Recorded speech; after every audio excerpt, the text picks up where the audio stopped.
Welcome to Insight, everyone. I'm Nnamdi Odipo. On this episode, I will be speaking with a key player in Nigeria's current quest for a near fully digitized economy. And yes, our schools are mostly back in session, but are the children and school workers keeping safe?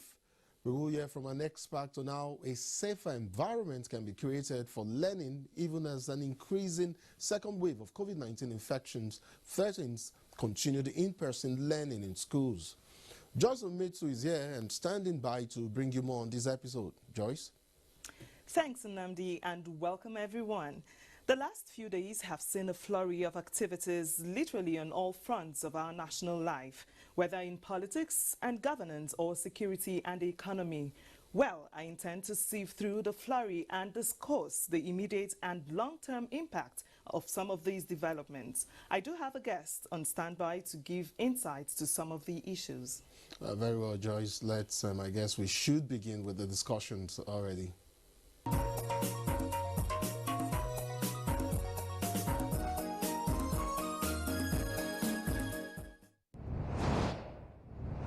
Sometime in 2020, the federal government launched a Digital Nigeria portal and mobile application in furtherance of Digital Nigeria, the Digital Nigeria program, kick-started by President Muhammadu Buhari. Well, since then, there's been a build-up in activities all directed towards promoting a digital economy. In other words, I mean a more digital Nigeria. Nasiru Danjuma is an expert and an ICT expert, and he is a consultant in information communications technology. He joins me to discuss just how much has been achieved and the prospects for success. Welcome to the program, Nasiru. Thank you very much, Mr. Please help me with a clarification on something. I mean, on the necessity for the linking of the national identity number, that is the NIM, with the GSM numbers of Nigerians at this stage of our digital evolution. I know you must have answered this question plenty of times, but mind you, I'm not asking about its relevance or importance as to boosting security and improving our digital economy. I reckon a lot of Nigerians already understand that. So my question centers basically on why we do not seem to have a centralized database of already existing digital platforms. I mean, there's the Digital International Passport Platform, there's the National Driver's License Platform, there is the BVN for the banks, and in fact, there's also the Voters Registration Card platform as well. Why is it not possible for us to use one or all of these platforms, you know, for the issuance of the NIM, of the national identity number, to Nigerians still alive, instead of taxing people to yet again go out and repeat a similar process they may have done, I mean, or undergone before? Yeah. Mr. Dipu, I think you have asked a very, very valid question, and breaking it down will help an average Nigerian and whosoever to understand. First, when you talk about digital economy, you're talking about the digitalization, computerization system of business, economy control towards the technology. If you look at the world at large, mostly for the past 10 years or 15 years, the economy aspect of the world, digital economy has taken over more than 20%. Of the global economy. Then in Nigeria, we're not different. Look at last year. If you look at the economic indices that was given by the Nigerian Bureau of Statistics, if you look at the quarter during the coronavirus, actually the technological aspect get to have more impact positively instead of negatively. So if you're looking at all those things, and if you look at the global market that we partake in Nigeria, a lot of Nigerians buy things based on and we get it delivered to our doorsteps, or it gets delivered to, like, let me use Alibaba for example. Yeah, Amazon, Alibaba, yes, there are actually a lot of them. They deliver it here, not at doorsteps like Alibaba, but they deliver it to NIPOST. Yeah. And even our securitization based on identification, it's done end to end. That thing will, those goods will have been delivered into our individual doorsteps. Then I'm trying to lead you. They trust the NIPOST, is identifiable, is locatable, and that is why they are using it. Now, you talk of NIM and you talk of the having a national centralized identification, the NIM, you database, talk yes. about the International passports level, you the talk about BVN. the bank BVN, Yeah. you talk about the voters card. First, let me start giving you things that will make you understand the difference between national identity management. First, international passport is not a compulsory identification. It's an identification for the privileged that need to use the service of passport to travel. And it comes at a fee for the individuals, one. If you talk of the voters card, it is limited by age. So, certain people will not be registered if they are not eligible voters. And you know, when you talk of voters, the kind of country we are, there are people that just feel, I'm not partisan, I'm not a politician, I don't want to partake in politics. So all those people are limited. That means the system will not have their record. Some are even limited to the national vote, the voters card, based on cultural or religions affiliation. Some will tell you that my religion's belief doesn't believe in voting. Some will tell you his cultural belief doesn't believe in voting. So by those reasons, that person will not register for the voters card. That's for voters card. If you come to bank, the bank verification number, I think if you go with the CBN and the National Bureau of Statistics, I think the unbanked Nigeria are still up to 80%. So how do you identify with those? So the rationale is because national identification. If you notice now, even the minors, the babies, they are all being registered on the national identification. So we started before the national identification or the form of identification, but the national identification is the most vast, flexible, and dynamic identification system for us Nigerians, because there are some, if you check, there are some attributes of the national identification that does not exist in the bank verification number, and there are some again that does not exist, is not even needed on the international passport, and there are some again is not needed on the voters card. So by breaking it like that, I think okay, I'll take the explanation that it's more expansive, okay, and so it plays a much bigger role. But again, I'd like to play the devil's advocate here and ask you about the scope and metrics, because you already made allusions to the digital economy. So I'll ask you about the scope and metrics of our planned digital economy, knowing fully well that meaning and metrics can both be limited and divergent in terms of measurements, of course. What is the feasible scope of relevance of Nigeria's digital economy? Are we looking at a situation where ultimately there will be the use of ICT in all economic fields? Sincerely speaking, when you look at the digital economy that we're talking about, Nigeria will not play as an island. Nigeria will not play as an extreme or not an introvert or extrovert. It must play flexibly within the global economy. If for the past 10 years up to now, the global GDP of the economy, world economy, 20% of it goes to the ICT-based technology. So, and Nigeria, look at our population. Look at our knowledge, our talent. Look at the vast landmarks that we have, the problem of road transport, security, and other things. With digital economy, that means a lot of us don't need to travel, don't need to move. The operational expense of every Nigeria doing business will reduce. And if operational expense is being reduced, that means you are going, that expense, you're going to capitalize the fund for it. A lot of people from the urban, regional, urban and rural areas, when you look at it, we play part in the digital economy, but we just don't understand, because we don't understand what the government maybe means by digital economy. It's just a matter of breaking it down. A lot of people use their phones to do businesses. A lot of people use the Facebook platform. A lot of people use the WhatsApp platform. A lot of people use the Instagram platform. Yes, and people patronize. Look at the Uber. Look at the Bolt. The Bolt started. These are examples of very successful, e-platforms that have grown. It will be more successful if the digital economy we're talking of is being securitized more. How can it be securitized more? It's one major way of getting it well securitized is this national identification. You know, Nasiru, it's quite interesting, but in the recent past, I attempted to gauge the growth the growth rates of digital economies across the world. I know for a fact that potential growth is higher and faster in developing countries like Nigeria.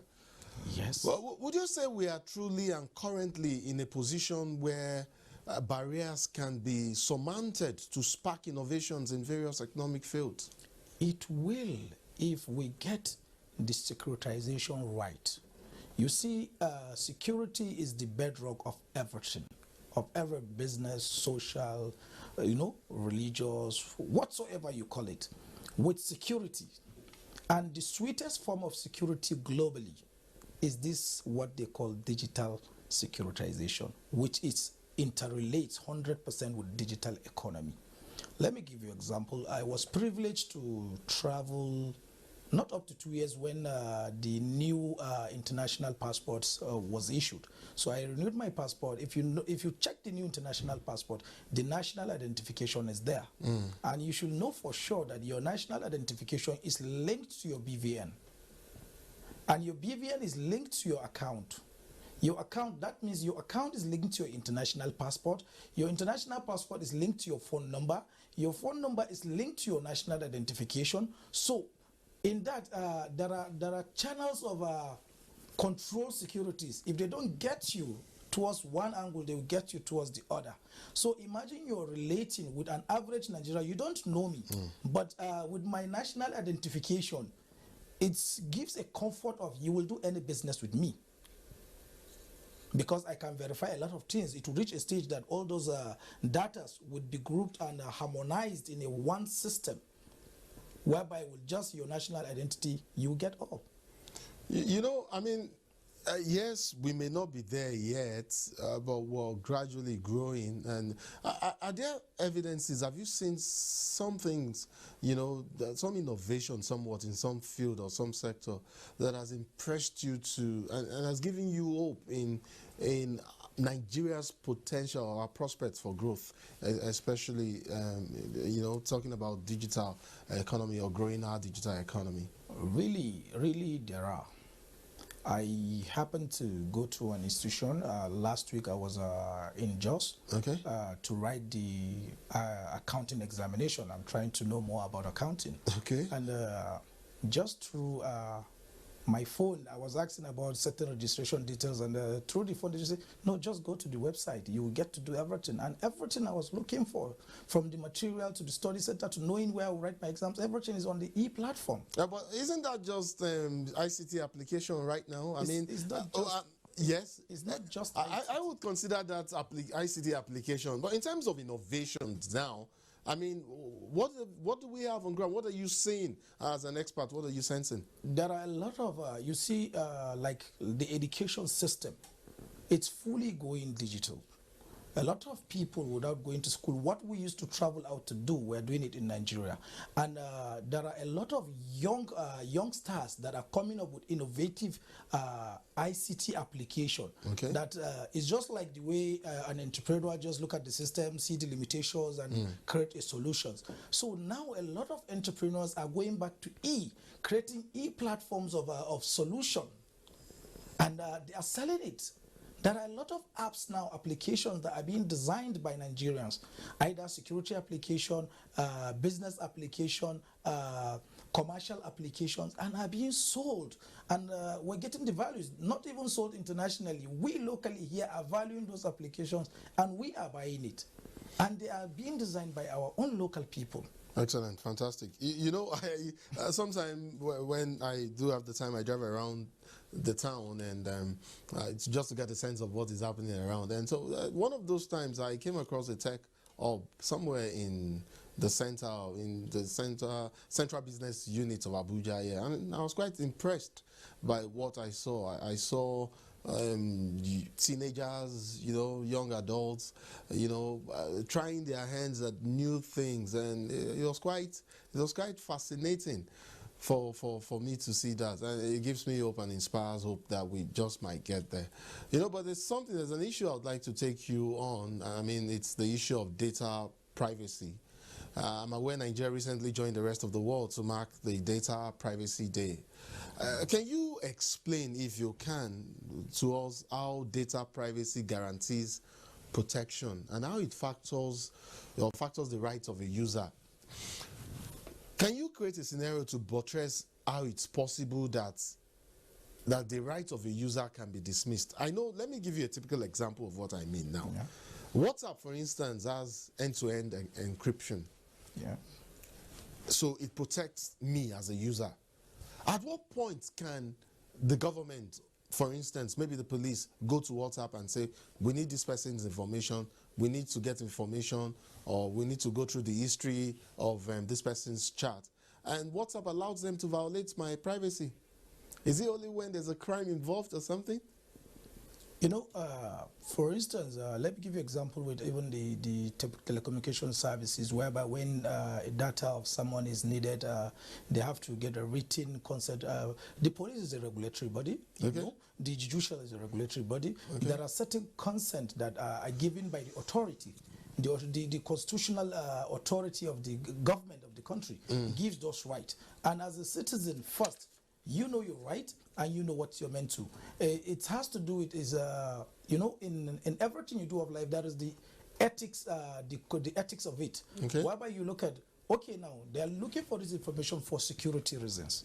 Before they reach the end of even getting those kind of information, because of the identification system, identification gives a control system. A lot of facts must have been given before even needing to enter your privacy. And all those privacies, there are rules and regulations guiding it. Before it violates, look at the options of it protecting your own privacy first before violating it. It's just like now, okay, you gave an example of the police. Yes. Before police comes to you and asks you like that you're a suspect, you should think of the positive aspect of the police protecting you before coming to you as a suspect. You sleep well, you walk well, you move around well, you know, you relate well. It's because there is a system that you have in your mind, knowing the police, all the security arms are working rightly. Nasiru, let's quickly move along here. We're losing time. I mean, you know, I'd like to take you up on the issue of big data analytics, because that is actually where the world, I mean, it's driving innovations in various spheres of life. I know we may not be there yet, but I mean, emphasis is currently being placed on health and public safety now as we tackle the coronavirus pandemic. I mean, you're an expert. Why are we not taking advantage of the power and potential in data analytics to prefer workable solutions to public health safety issues, for instance? Sincerely speaking, I would say we are, but we're not taking it to the level we should. Okay. Let me start relating it from the governmental side coming to the private side. For the government to even create a ministry called digital economy, you should know the will is there. And for them to even have the will, they must have seen the analysis of the data that if we do this, it will bring value. Yeah. So by just those two things from the government side, and if you notice that, you understand, the government is not just doing that. It's doing that because the private and both the public have come together to say, this is what we need. It is that same data that is used. Now what I think we're doing is it's centralizing the data and to also us to get a more directional figure that will be used for good analysis. I hope it works for us. I hope the database is established, and I hope we're able to use it for various purposes. I mean, positive purposes.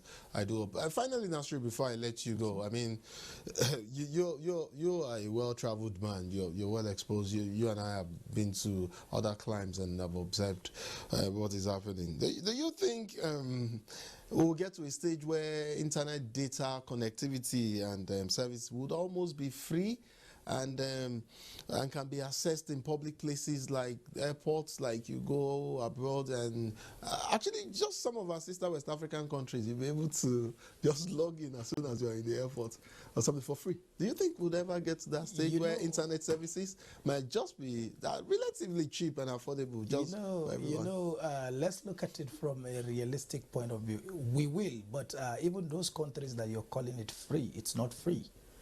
some organizations are taking up the expense. Oh, okay. Maybe So it's subsidized somewhat. Maybe Can we get when will we get to, I mean, that kind of situation? Yeah. We will. We will. Okay. We will. Okay. Why I said we will, okay.